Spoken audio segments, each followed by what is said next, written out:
I wanted to talk about identifying issues with your print, and I just reprinted this upper for my bento box 1022.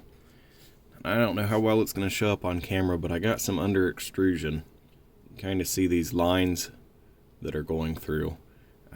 That's where I was having issue with under extrusion. I got some there.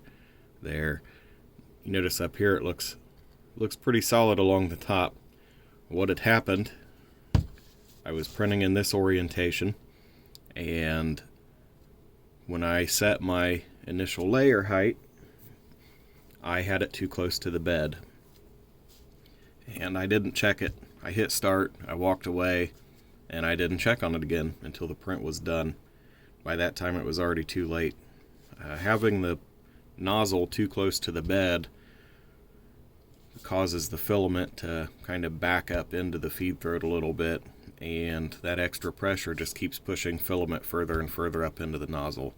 So I ended up getting a partial clog, and the areas that you can see, I think this is the lowest part that I could find. I had a couple there, but it broke itself free and didn't come back until a couple lines higher. It got worse, went away, got even worse, went away. Up here on the top, I don't think it did too bad up here. It seemed to clear itself out for the most part, but I still have some in here. As far as the structure of the part goes, that is severely compromising.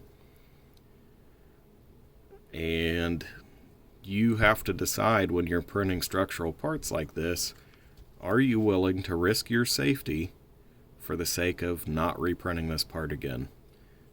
There are things that you can do to try to reinforce it. You can coat it with glue, 2-part epoxy, something like that. You can try to iron it out with some kind of soldering iron or wood torch or whatever. Try to remelt the outsides of the layers together, but that's not going to fill the voids that you'll have inside. With this being a 22,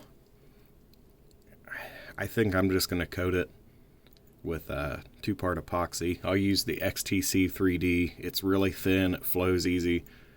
I'm going to take all the pins and everything back out and I'll get this covered. But I'm going to try it and see what happens. Think of it as a torture test, I guess. You know how much under extrusion can you have before the part just won't hold up anymore. Fit and function is nice. I mean, everything goes in there really well. I haven't done any sanding or anything on this to clean it up, so I still have support mess up here, but I think we're going to send it. But for those of you who are more worried about your safety, this is something that you should really watch out for, because if I'm wrong and this doesn't hold up, it's going to blow up in my face like the last one did. So that's just something I wanted to point out, tell everybody to keep an eye on. You know, you have under extrusion and over extrusion. They can both cause issues, but it doesn't take much under extrusion to really weaken your parts. I believe it was, it's either Stefan at CNC Kitchen or the 3D Print General. One of them did some tests on under extrusion to show how much of a difference it made. And you know, just as much as 5% under extrusion makes them pretty easy to break. If you're not familiar with those guys, check them out. They have some really useful information for tuning your printers. And for you guys who are printing these gun parts, that can really help you out, getting your printer tuned properly. And obviously, don't do what I did. Don't get in a rush. Take your time to make sure everything's set up properly before you walk away and let it go for 20 hours. The first one I printed that we blew up, I printed at 0.2 layer height with a 0.4 nozzle in PETG. This one I printed at 0.12 layer height with a 0.4 nozzle using Crystal PLA Plus from GST 3D. It seems to have come out better. The lines are smaller. Fitment was better. Did take longer. This ended up being almost 25-hour print at 50 millimeters per second. But in the grand scheme of things, That's not really a lot of time when safety is concerned.